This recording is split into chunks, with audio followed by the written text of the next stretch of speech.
ओम नमः शिवाय। श्री शिव महापुराण रुद्र संहिता पार्वती खंड अध्याय 106। भगवान शिव का तपस्या के लिए हिमालय पर आगमन।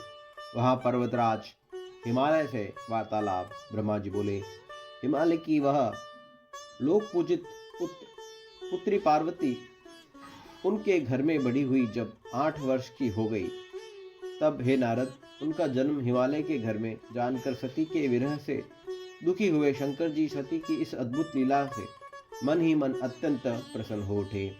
उसी समय लौकिक गति का आश्रय लेकर शंभु ने अपने मस्तक को एकाग्र करने के लिए तप करने का विचार किया। नंदी आदि कुछ शांत श्रेष्ठ पार्षदों के साथ लेकर हिमालय के गंगावतार नामक उत्तम शिखर पर गए। हे मुने, वहां पूर्व काल में ब्रह्मधाम से प्रवाहित होकर समस्त पाप राशियों का विनाश करने के लिए परम पावनी गंगा गिरी थी।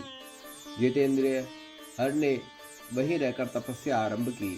वे आलस्य का त्याग कर चेतन ज्ञान स्वरूप नित्य ज्योतिर्मय निरामय जगन्मय चिदानंद स्वरूप द्वैतहीन तथा आश्रय रहित अपने आत्मभूत परमात्मा का एकाग्र भाव से चिंतन करने लगे। भगवान हर के ध्यान परायण होने पर नंदी भृंगी आदि कुछ अन्य पार्षद गण भी ध्यान में तत्पर हो गए। उस समय कुछ गण परमात्मा शंभु की सेवा करते थे और कुछ द्वारपाल हो गए। वे सब के सब मौन रहते थे और कुछ नहीं बोलते थे।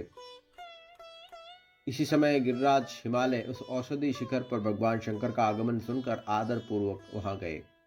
अपने गणों सहित गिरिराज ने प्रभु रुद्र का प्रणाम किया, उनकी पूजा की और अत्यंत प्रसन्न हो हाथ जोड़कर शिवजी की स्तुति करने लगे।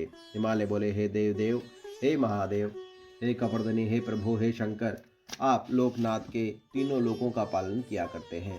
योगी रूप धारण करने वाले हे देवेश्वर, आपको नमस्कार है। निर्गुण सगुण तथा विहार करने वाले आपको नमस्कार है। हे शंभु, हे कैलाशवासी, सभी लोक में विचरण करने वाले लीला करने वाले त्रिशूलधारी परमेश्वर को नमस्कार है। सभी प्रकार से परिपूर्ण गुणों के आकार, विकार रहित, सर्वथा इच्छा रहित होते हुए भी इच्छा वाले तथा धैर्यवान आप परमात्मा को नमस्कार है। हे जनवत्स, हे त्रिगुणाधीश, हे मायापते, बाह्य भोगों को ग्रहण न करने वाले आप परब्रह्म परमात्मा को नमस्कार है। हे भक्त प्रिय, आप ब्रह्मा विष्णु आदि के द्वारा सेव्य ब्रह्मा विष्णु स्वरूप तथा विष्णु ब्रह्मा को सुख प्रदान करने वाले हैं, आपको नमस्कार है। हे तपस्थान, आप उत्तम तपस्या का फल प्रदान करने वाले, तपस्या से प्रेम करने वाले, शांत तथा ब्रह्म स्वरूप हैं, आपको नमस्कार है। व्यवहार तथा लोकाचार करने वाले आप सगुण परेश परमात्मा को नमस्कार है। हे महेश्वर, आपकी लीला को कोई नहीं जान सकता और यह साधुओं को सुख देने वाली है। आप भक्तों के अधीन स्वरूप वाले तथा भक्तों के वश में होकर कर्म करने वाले हैं। हे प्रभु, मेरे भाग्य के उदय होने से ही आप यहाँ आए हैं। आपने मुझे सनाथ कर दिया, इसलिए आप दीन वत्सल कहे गए हैं। आज आप मेरा जन्म सफल हो गया, मेरा जीवन सफल हो गया, आज मेरा सब कुछ सफल हो गया, तो आप यहाँ पधारे हैं। हे महेश्वर, मुझे अपना दास समझकर निसंकोच आज्ञा दीजिए। मैं अनन्य बुद्धि होकर बड़े प्रेम से आपकी सेवा करूंगा। ब्रह्मा जी बोले, हे नारद, गिरिराज का यह वचन सुनकर महेश्वर ने थोड़ी सी आंखें खोलकर सेवकों सहित हिमालय को देखा। सेवकों सहित गिरिराज को उपस्थित देखकर ध्यान योग में स्थित हुए जगदीश्वर वृषभध्वज मुस्कुराते हुए कहने लगे। महेश्वर बोले, हे शैलराज, मैं आपके शिखर पर एकांत में तपस्या करने के लिए आया हूँ। आप ऐसा प्रबंध कीजिए जिससे कोई भी मेरे निकट ना आ सके। आप महात्मा तपस्या के धाम तथा मुनियों, देवताओं, राक्षसों और अन्य महात्माओं को सदा आश्रय देने वाले हैं।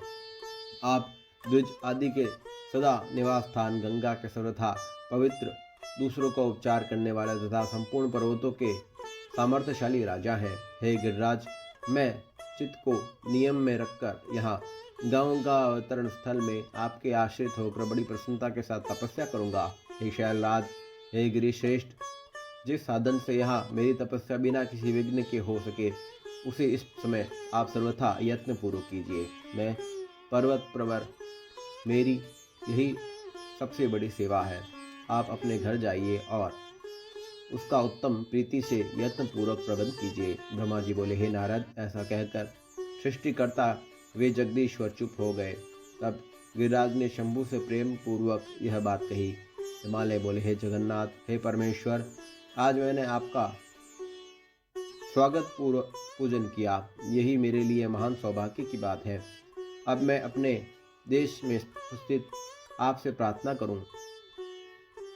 हे महेश्वर, बड़े बड़े यत्न का आश्रय लेने वाले देवता लोग महान तप के द्वारा भी आपको नहीं पाते। वे आपसे उपस्थित हो गए हैं। मुझसे बढ़कर कोई सौभाग्यशाली नहीं है और मुझसे बढ़कर कोई पुण्यात्मा नहीं है जो आप मेरे पृष्ठभाग में तपस्या के लिए उपस्थित हुए हैं। हे परमेश्वर, मैं अपने को देवराज इंद्र से भी बढ़कर समझता हूँ, क्योंकि गणों सहित आपने यहाँ आकर मुझे अनुग्रह का भागी बना दिया। हे देवेश, आप स्वतंत्र होकर बिना किसी विघ्न के उत्तम तपस्या कीजिए। हे प्रभु, मैं आपका दास हूँ, अतः आपकी सदा सेवा करूँगा। ब्रह्मा जी बोले, हे नारद, ऐसा कहकर वे गिरिराज तुरंत अपने घर आ गए और उन्होंने अपनी प्रिया को बड़े आदर से वह सारा वृतांत सुनाया। तत्पश्चात शैलराज साथ जाने वाले परिजनों को तथा अपने समस्त गणों को बुलाकर उनसे भली भांति कहने लगे। हिमालय बोली, मेरी आज्ञा से आज से कोई भी गंगा अवतरण नामक मेरे शिखर पर ना जाए। यह मैं सत्य कह रहा हूँ। यदि कोई व्यक्ति वहां जाएगा तो मैं उस महादुष्ट को विशेष रूप से दंड दूंगा। यह मैंने सत्य कहा है। हे मुने, इस प्रकार अपने समस्त गणों को शीघ्र ही नियंत्रित करके हिमवान ने विघ्न निवारण के लिए जो सुंदर प्रयत्न किया उसे आपको बता रहा हूँ, आप सुनिए। ओम नमः शिवाय। श्री शिव महापुराण रुद्र संहिता पार्वती खंड अध्याय 106 संपूर्ण हुआ।